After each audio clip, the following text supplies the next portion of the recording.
21-year-old Geneva Carlton had lived in Cochran, Georgia all her life. She was a hard-working young woman trying to raise 2 small children without having to go on welfare.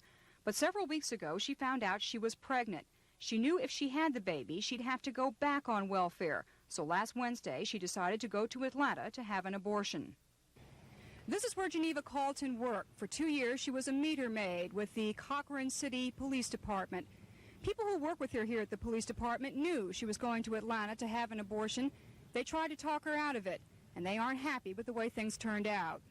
She was a fine employee. Her work was regular. She did her job like she was supposed to, never complained.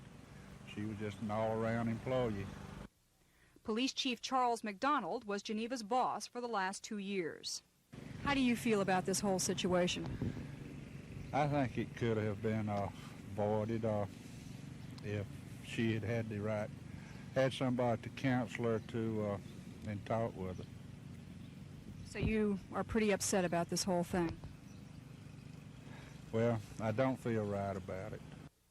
The autopsy performed on Geneva's body shows she bled to death of a perforated uterus, which apparently happened during the abortion.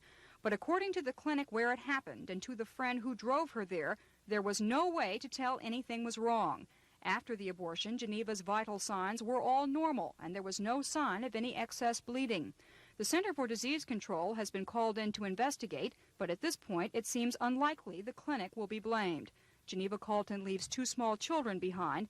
A date for the funeral hasn't been set yet. In Cochran, Georgia, Bebe Emmerman, Action News.